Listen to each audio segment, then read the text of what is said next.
berputar tuh yang ada ini kan tempat duduknya gitu atau enggak kuda-kudaan yang muter tuh, yang kuda kecil, yang anak-anak tuh, itu juga sama ya. Mereka bergerak melingkar, tapi yang jadi pusat rotasinya itu bukan merekanya gitu. Ada pusat rotasinya tuh bendanya yang lain. Paham sampai sini?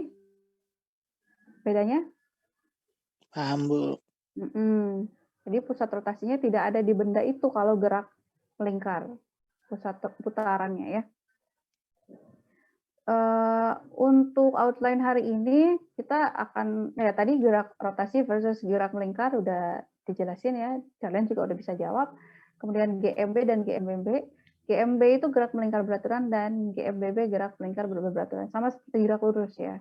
Gerak lurus itu ada gerak lurus beraturan dan gerak lurus berubah beraturan. Kemudian ada momen inersia, ada torsi, ada energi kinetik rotasi, ada momentum sudut, ada pusat massa dan titik berat, kemudian kesetimbangan benda tegar. Mungkin untuk pusat massa dan titik berat nggak terlalu kita bahas ya, sama kesetimbangan benda tegar juga nggak terlalu kita bahas. Jadi yang paling yang detail itu di momentum sudut, energi kinetik rotasi dan ke atasnya. Sebetulnya gerak melingkar dan gerak rotasi itu persamaannya banyak banget. Tapi saya coba di sini bahas sekali lagi konsep aja ya. Tapi nanti ada hitung-hitungan, tapi nggak banyak. Saya akan kasih hitung-hitungan yang simpel aja, yang nyambung sama konsep itu juga. Oke, sekarang kita mulai dari gerak melingkar. Ini tadi gerak melingkar itu lintasannya melingkar dengan jari-jari tertentu dan bendanya mengelilingi suatu pusat di tengah lingkaran. Tapi bukan benda itu sendiri. Kayak tadi contohnya bumi mengelilingi matahari, kemudian bulan mengelilingi bumi, terus komedi putar tuh yang tempat duduknya ya mengelilingi pusat lingkarannya, komedi putar. Terus yang rotasi itu gampang, kalau gerak rotasi itu benda berputar dengan pusat rotasi masih terletak pada benda itu sendiri. Contohnya bumi berotasi pada porosnya, roda berputar pada porosnya, kemudian baling-baling kipas angin juga sama. Terus apa tadi ya, satu lagi jarum jam. Oke. Nah, ini besaran yang dipakai di gerak rotasi dan gerak melingkar itu mirip-mirip. Nah, ini untuk kasus di bawah yang gambar kiri dan kanan itu adalah contoh gerak melingkar. Jadi yang dicontohkan di sini adalah ada bola dihubungkan dengan tali, talinya itu ditarik ya, maksudnya talinya ditarik, diputarkan itu sehingga bolanya itu berputar. Nah, ini berputarnya secara vertikal. Jadi anggap saja dia berputarnya begini, berlawanan arah jarum jam. Nah, ada tali. Ini nanti ada gaya ya, gaya force on ball exerted by string dan force on hand exerted by string. Jadi ada gaya yang berlawanan, tapi keduanya bukan aksi reaksi. Sekali lagi, aksi reaksi itu adalah gaya yang bekerja pada dua benda yang sepasang. Jadi kalau gaya aksi reaksi itu seharusnya gini, gaya pada bola oleh tali, berarti ada reaksinya adalah gaya pada tali oleh bola. Sementara di gambar ini adalah gaya pada tangan oleh tali. Jadi bendanya beda, yang satu bola dan tali, yang satu lagi tangan dan tali. Seharusnya kalau sepasang aksi reaksi itu gayanya gaya pada bola oleh tali dan satu lagi gaya pada tali oleh bola. Atau gaya pada tangan oleh tali, reaksinya adalah gaya pada tali oleh tangan. Jadi sekali lagi ini bukan gaya aksi reaksi walaupun arahnya sering berlawanan. Nah, karena adanya tali ini maka ada gaya ke tengah. Ke tengah ini yang gaya ke tengahnya itu adalah gaya tegangan tali. Nah, seharusnya ketika ada gaya ke tengah ini, benda ini jatuh dong ke tengah arahnya, tapi ternyata tidak jatuh ke tengah. Kenapa? Karena ada yang disebut dengan kecepatan sentripetal. Kecepatan tangan sial. Tangan itu artinya dia tegak lurus. Jadi ada kecepatan tangan sial. Nah, ini Vt. Itu nanti di breakdown ke gambar sebelahnya ya. Detail gitu. Nah, kecepatan tangensial ini selalu tegak lurus dengan arah gaya yang menuju ke pusat. Nah, gaya yang menuju ke pusat lintasan melingkarnya itu adalah gaya tegangan tali, makanya saya namakan T. Nanti ada gaya sentripetal, tapi nanti kita pelajari slide berikutnya ya. Jadi gaya sentripetal itu adalah gaya yang menuju pusat dari benda yang melingkar. Pusat lintasan. Makanya namanya sentripetal, center. Gaya sentripetal. Untuk gambar di sebelah kanan itu adalah analisis dari gambar sebelah kiri. Jadi maksudnya ada A dan B itu bukan berarti ada dua bola ya, ada dua bola di titik A dan B, bukan. Bolanya masih satu, tapi ini dianalisis di titik A, kemudian dianalisis ketika dia ada di posisi titik B. Jadi dari titik A menuju titik B, bola ini mengalami perubahan sudut. Perubahan sudutnya itu adalah delta theta. Boleh nggak Bu delta? Delta gamma, delta alfa boleh, itu simbol aja. Jadi pokoknya ada perubahan sudut. Nah, simbolnya itu yang saya pakai di sini adalah delta theta. Nah, ketika di titik A, sekali lagi ada kecepatan tangensial. Tangensial itu kecepatan yang membuat bolanya itu tidak jatuh ke tengah walaupun ditarik oleh gaya sentripetal. Jadi bolanya tetap muter gara-gara ada kecepatan tangensial.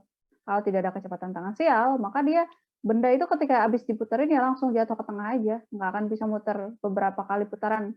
Seputaran aja juga nggak bakal ada. Tapi karena ada kecepatan tangensial yang arahnya selalu tegak lurus dengan gaya sentripetal yang menuju ke tengah itu, maka benda itu akan konsisten geraknya, jadi melingkar. Nah, ini kalau misalkan ada gambar di titik C, misalnya di sini ya, posisi bolanya ada di titik C, maka kalau kita hubungkan, ini kan ada jari-jari lintasan tuh. Ini akan ada kecepatan tangensial, ya masih tegak lurus dengan gaya sentripetal atau dengan jari-jari. Nah, jari-jarinya di sini adalah R, kita namakan R. Nah, kebetulan karena ini masih nge-breakdown gambar yang kasus sebelah kiri, yang bola dihubungkan dengan tali, maka jari-jarinya akan sama dengan panjang apa? Tali. Panjang tali, betul. Jadi panjang talinya itu nanti akan sama dengan jari-jarinya, jari-jari lintasannya. Oke, ada besaran lain di gerak melingkar. V tangensial itu kecepatan tangensial ya artinya, kecepatan tangensial. Kemudian ada istilah lain untuk di gerak melingkar ya. Kalau di gerak lurus kan kecepatan aja satu, percepatan aja satu. Tapi kalau di gerak melingkar itu ada dua, nanti akan ada yang disebut dengan omega, kecepatan atau kelajuan sudut. Kecepatan sudut ini adalah perubahan sudut dibagi dengan waktu. Nah, kalau di gerak lurus itu kan perubahan panjang lintasan dibagi waktu atau perubahan posisi dibagi dengan waktu. Tapi kalau di gerak melingkar ada yang disebut dengan kecepatan sudut. Nanti juga ada lagi percepatan, ada dua. Ada percepatan tangensial dan ada percepatan sudut. Itu nanti untuk di gerak melingkar berubah beraturan. Nah, untuk gerak melingkar beraturan itu ciri-cirinya adalah GMB sama kayak GLB, gerak lurus beraturan. Jadi kecepatan tangensialnya itu akan konstan. Jadi di GMB kecepatan tangensialnya konstan, ya tidak ada perubahan kecepatan ya. Nah ini apa lagi nih? Oh udah sampai sini. Nah kemudian ke sini frekuensi dan periode.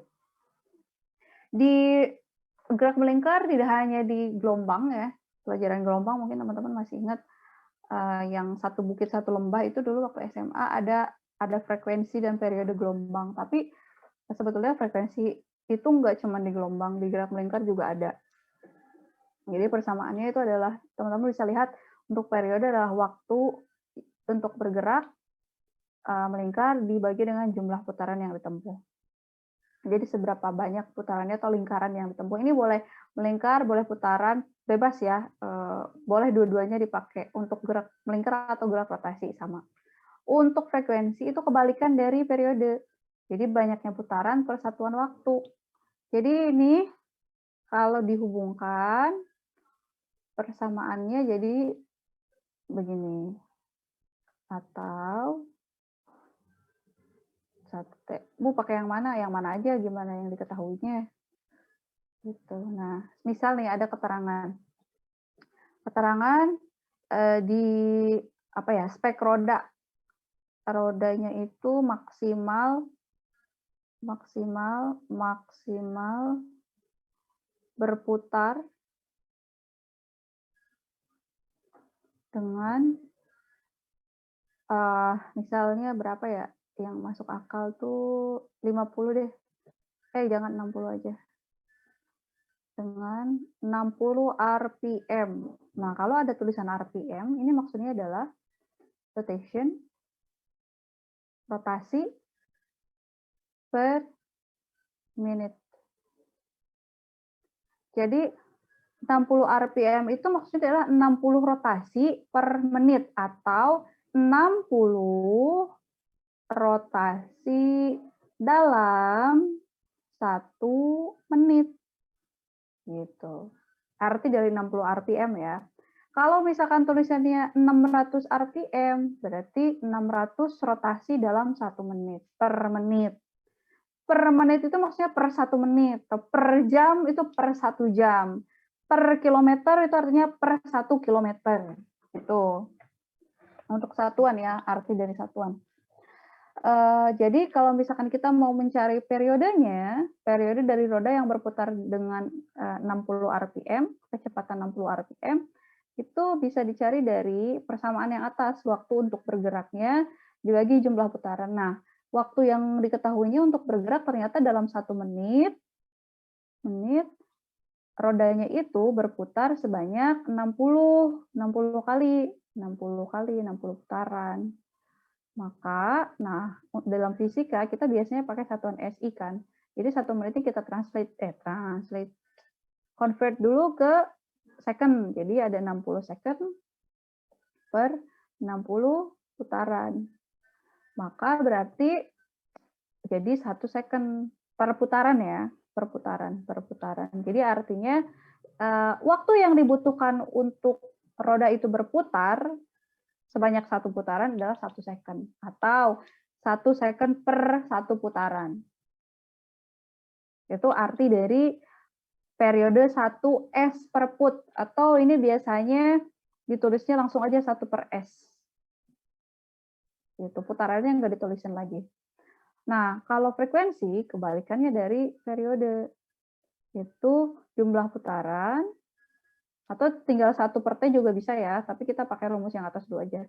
Jumlah putaran per waktunya 1 menit. Nah, kita ubah lagi, konversi lagi ke satuan SI, 60 putaran per 60 second. Jadi 1 putaran per second. Artinya apa? Dalam 1 second dia berputar 1 kali. Nah, ini satuan lainnya itu namanya 1 Hertz. Hertz itu 1 per second. Untuk frekuensi ya. Ada pertanyaan dulu sampai sini? Ibu itu huruf yang di bawah huruf F-nya kayak huruf T. Oh, ya udah diiniin ya, dibenerin ya. Iya. Iya, biar enggak. Nah, gitu. Ada lagi? Jadi teman-teman nanti kalau misalkan ada tulisan di pokoknya benda-benda yang bergerak, berotasi atau melingkar gitu ya, RPM itu maksudnya adalah rotation per minute. Jadi berapa banyak lingkaran atau rotasi dalam 1 menit. Oke, kalau nggak ada kita lanjut dulu.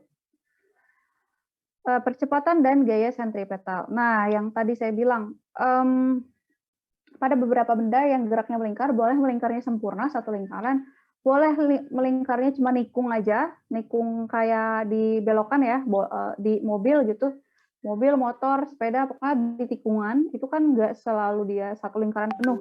Tapi yang penting lintasannya adalah melingkar, akan ada percepatan sentripetal dan gaya sentripetal. Jadi Benda yang bergerak melingkar, baik melingkar beraturan alias kecepatan tangan sialnya tetap segitu-gitu aja, maupun melingkar berubah beraturan alias kecepatan tangan sialnya berubah-ubah, dia akan selalu mengalami percepatan sentripetal. Nah, percepatan sentripetal ini muncul karena adanya gaya sentripetal. Gaya sentripetal itu gaya yang narik benda ke arah tengah. Tapi kenapa dia nggak ke arah tengah, nggak jatuh gitu? Karena ada tadi kecepatan tangan sial. Jadi yang bisa bikin kombinasi antara kecepatan tangan sial dengan gaya sentripetal itu membuat lintasan menjadi lingkaran. Ya, kalau misalkan cuma gaya sentripetal aja ya nggak akan melingkar, langsung jatuh ke tengah. Tapi kalau misalkan ada kecepatan tangan sial aja, nggak ada gaya sentripetal ya lurus aja geraknya. Tapi karena ada dua-duanya, ada gaya sentripetal dan kecepatan tangan sial, maka benda itu lintasannya jadilah melingkar. Jadi kombinasi keduanya menyebabkan lintasan menjadi melingkar. Nah, untuk percepatan sentripetal itu arahnya selalu ke pusat, sama seperti gaya sentripetal. Kan namanya juga sentripetal, center menuju ke pusat. Nah, ini sebetulnya mirip-mirip dengan hukum 1 Newton. Hukum 2 Newton, salah ya. Hukum 2 Newton yang sigma F sama dengan M dikali A. Jadi bedanya cuman A-nya aja, yang satu A biasa, yang satu AS. Ini sigma F sama dengan MA kan untuk digerak lurus. Nah, percepatan sentripetal itu bisa dicari dari kecepatan tangan sial dikuadratkan dibagi dengan jari-jari lintasan. Jari-jari lintasannya kalau misalkan bendanya dihubungkan dengan tali, maka yang jadi jari-jari lintasan itu akan sama dengan panjang talinya. Nah, ini sebetulnya nah di sini ya, tadi saya lupa tambahkan. Jadi ada hubungan antara kecepatan tangan sial dengan omega. Jadi kecepatan tangan sial itu hubungan dengan omeganya itu bisa dicari dari omega dikali R. Gitu. Omega dikali R. Nanti di sini teman-teman bisa ganti. Karena VT-nya itu sama dengan omega dikali R, kalau disubstitusikan ke rumus yang sebelah kirinya, maka nanti akan ketemu percepatan sentripetalnya itu jadi omega kuadrat dikali R. Boleh diturunin sendiri ya, dimasukin sendiri juga bisa, ini gampang. Nah, tapi rumus aslinya V tangan sial dikuadratin dibagi dengan R, jari-jari lintasan. Nah, untuk kasus yang gambar di bawah, itu yang satu ada kaleng dihubungkan dengan tali terus diputarkan secara horizontal. Nah, yang menjadi gaya sentripetalnya adalah tegangan tali. Ini gaya sentripetalnya. Sementara untuk gambar yang tengah dan sebelah kanan itu adalah gambar dari mobil yang berbelok di belokan di tikungan. Jadi mobil itu bisa belok kalau misalkan ada gaya gesek antara ban dengan jalan. Nah, ini saya tulisin dulu ya. F sentripetalnya itu adalah gaya gesek, ini juga sama. F sentripetalnya itu adalah gaya gesek. Nah, saya jelasin dulu gunanya gesekan pada ban ya. Dengan jalan. Nah, ini teman-teman jangan baca dulu kata-katanya ya. Lihat dulu di gambar sebelah kiri. Kelihatan nggak sih jejak bannya yang warna hitam? Kelihatan, Bu. Iya. Ada yang lurus ya, mentok ke pembatas jalan gitu, nembus pembatas jalan. Ada yang ngikutin arah jalan kan? Iya, Bu. Ya. Iya, Bu. Nah, yang lurus-lurus ini, yang lurus. Ada lagi yang ini juga lurus, ini lurus. Ini kalau misalkan di pinggir-pinggirnya warna hijau itu ya, tanah-tanah ini kita ganti, jalan ini adalah jalan di puncak misalkan yang belok-belok, terus pinggirnya adalah jurang, mobilnya kira-kira kemana? Jatuh ke jurang. Jatuh ke jurang. Iya, jatuh ke jurang. Nah, kenapa bisa lintasan lurus kayak gitu? Itu ketika, nah di sini ada keterangannya. If the frictional force is insufficient, the car will tend to move more nearly in a straight line. Jadi kalau gaya geseknya itu nggak cukup, gaya gesek ban dengan jalan itu terlalu kecil, alias bannya aus ya, maka mobilnya itu akan cenderung bergerak dengan lintasan mendekati lintasan yang lurus. Nah, makanya bahayanya ban aus tuh begini. Jadi kalau bannya aus tuh gimana Bu? Gerigi, pola-pola gerigi yang ada di ban tuh udah hilang. Jadi ban itu dikasih pola-pola garis gitu ya, gerigi-gerigi di permukaannya itu bukan hiasan, bukan iseng-iseng. Jadi sengaja dibikin enggak polos permukaan ban itu agar ada gaya geseknya. Gaya gesek dengan apa ya? Dengan jalan. Kalau misalkan nggak ada gaya gesek antara ban dengan jalan, atau misalkan gaya geseknya kecil, terlalu kecil, ya nanti akibatnya begini kalau di tikungan. Jadi dia nggak bisa belok sempurna ngikutin jalan. Atau misalkan kalau lagi gerak lurus, kalau bannya licin, itu dia akan susah untuk ngerem. Bukan susah untuk ngerem sih, jadi untuk ngeremnya lama, karena gaya geseknya udah kecil. Jadi fungsinya ban dikasih pola-pola gerigi-gerigi kayak gitu tuh nggak iseng-iseng. Sebetulnya ada tujuannya ya.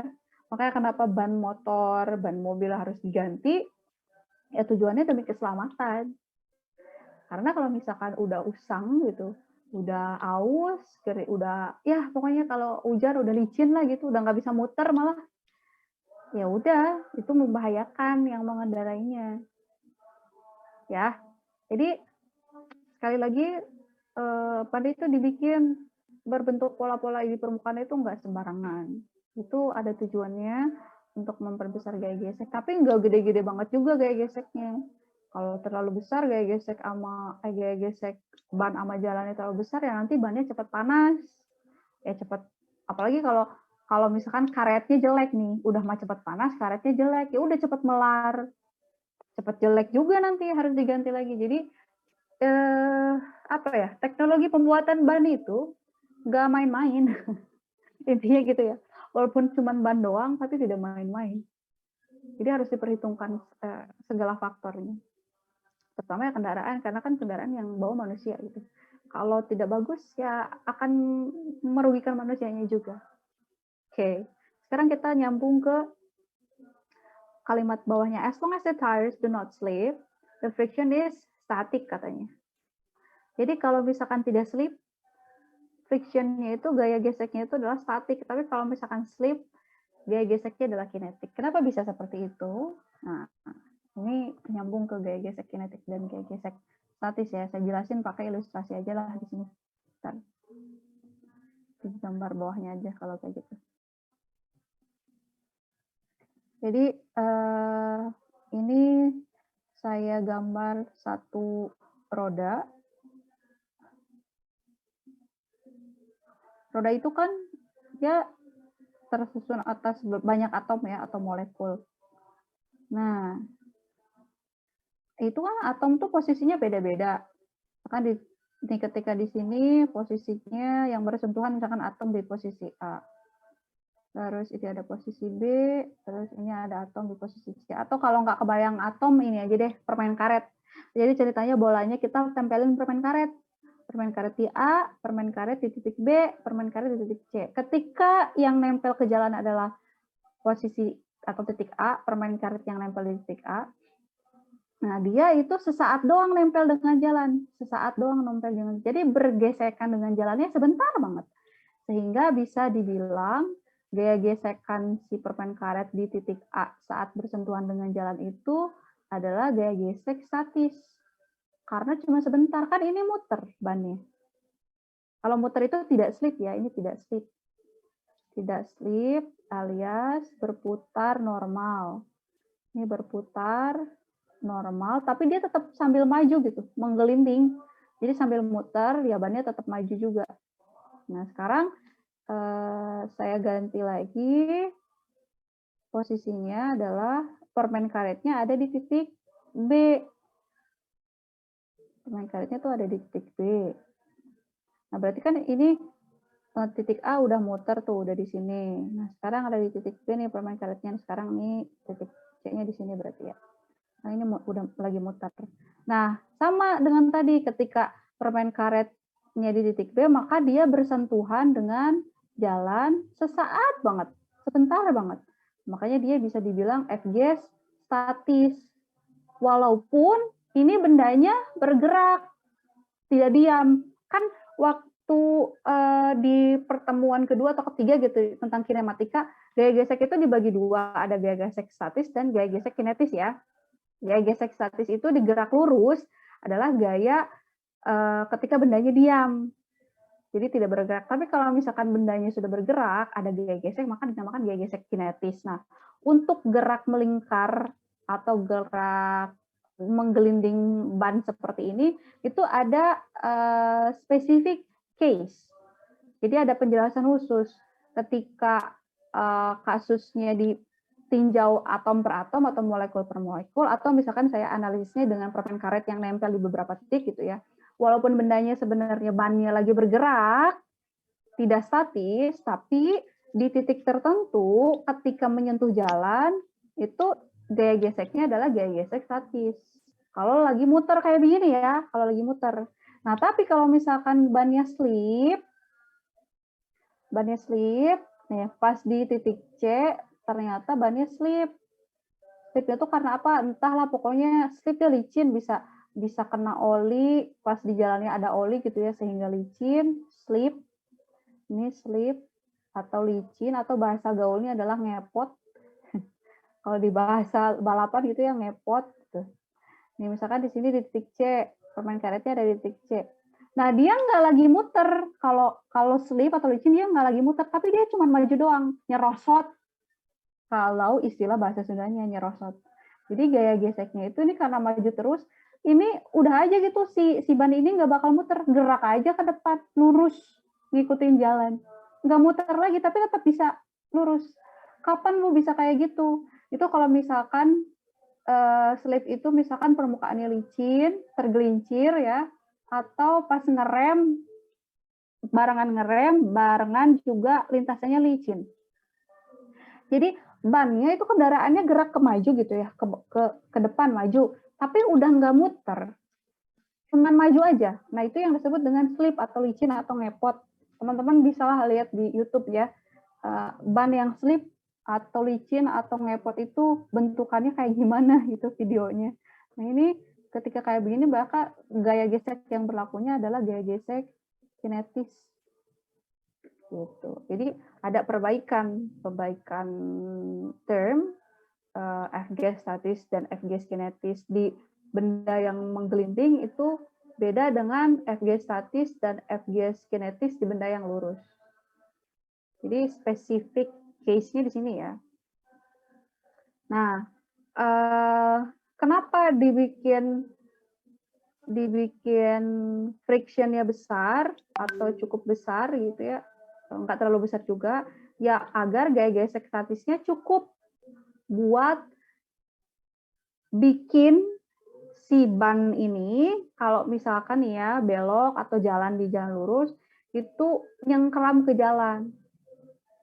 Artinya ya udah dia tidak akan slip alias akan berputar normal. Nah, ketika di tikungan, gaya gesek statis inilah yang berperilaku sebagai gaya sentripetal. Nah, saya sambungin ke sini. Jadi ini yang bikin benda belok, dibelokkan gitu ya, mobil belok, ini adalah gaya gesek statis. Ini juga sama. Ini friction force, ini gaya gesek statis yang ada di ban. Nah, seperti keterangan yang ini. Nah, kalau misalkan dia insufficient, gaya gesek statisnya terlalu kecil, itu dia akan bergerak mendekati lintasan yang lurus. Nah, tadi saya bilang kalau di puncak belokannya kan belok-belok kayak jalannya. Atau misalkan di mana sih yang belok-belok lagi tuh di Bandung tuh yang teman-teman tahu Cadas Pangeran sih kalau nggak salah ya, Cadas Pangeran kan itu bawah-bawahnya tuh jurang juga. Terus dia belok-belok gitu. Jalannya naik dan belok-belok. Kalau misalkan gaya gesek ban yang nggak bagus, nanti ada istilah mobilnya nabrak pembatas jalan gitu. Karena ya lintasannya itu cenderung lurus kan, nabrak pembatas jalan, habis itu baru masuk jurang. Nah, pokoknya aplikasinya adalah seperti ini. Jadi friction, gaya gesek statis di mobil itu berperilaku atau berfungsi sebagai gaya sentripetal di belokan. Makin cukup besar gaya sentripetal, makin cukup makin cukup besar gaya gesek statis, itu mobil akan bisa belok dengan bagus, dengan normal. Tapi kalau gaya gesek statisnya itu terlalu kecil, nanti susah untuk beloknya. Begitu juga kalau di jalan lurus. Kalau jalan lurus, kalau gaya gesek statisnya terlalu kecil, untuk ngerem, untuk berhenti ya, pas ngerem itu nggak cepet, nggak pakem gitu ngeremnya. Karena udah licin bannya. Sampai sini ada pertanyaan dulu. Nanti kalau teman-teman masih penasaran, gimana sih bentukan dari ban atau roda yang slip atau licin atau ngepot, silakan dicari di YouTube ya. Itu banyak banget sih videonya. Dibandingin benda yang muter biasa gitu, ban yang muter biasa. Nanti kelihatan. Ada pertanyaan? Nggak ada. Oke, kalau nggak ada kita lanjut dulu ya. Masih jelas suara saya? Jelas, Ibu.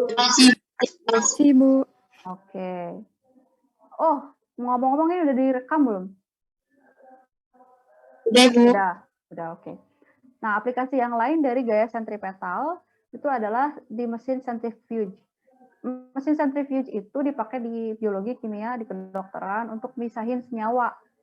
Jadi nanti ada senyawa, misalkan selnya itu dilaruti sama apa gitu ya, atau enggak ini deh, sel darah, bukan, plasma darah. Pengen misahin sel darah merah sama plasma darah. Nanti ambil aja darah orangnya ambil, masukin ke tabung reaksi, pakai centrifuge. Nanti yang padatannya, yang selnya, itu nempel di bagian bawah. Kenapa? Karena terpisah sama liquidnya. Liquidnya kena kemana? Ketarik ke tengah, karena ketika diputar, ini mesin centrifuge-nya nanti diputarkan gini, nanti itu akan ada gaya sentripetal, Fs ke pusat, yang narik si liquid. Plasma darah kan ada ininya ya, plasma darah, namanya juga plasma darah, cair kan bentuknya. Jadi nanti sel darah merahnya di bagian bawah gitu ngendap di bagian sini nih. Nah, yang diarsir gitu. Nanti yang atasnya itu tinggal yang liquidnya. Jadi nanti sel darah merahnya bisa dipisahin sama plasma darahnya. Itu gara-gara besar gaya sentripetal yang kuat sekali. Makanya bisa dimisahin sel darah sama plasma. Azan, kita stop dulu ya, sebentar ya. Iya, Ibu. Iya, Bu.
Oke, ada pertanyaan dulu di sini mengenai centrifuge?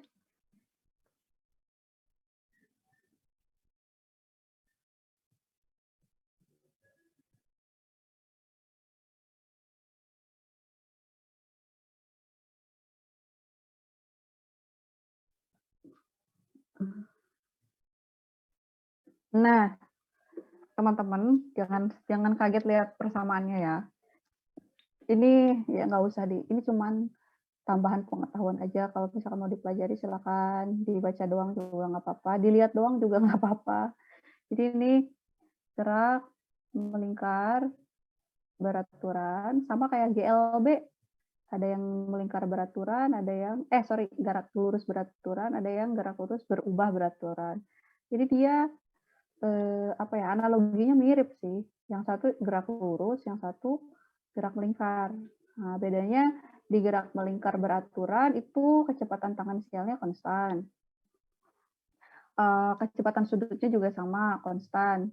Nah, kalau di gerak melingkar berubah beraturan itu ada percepatan.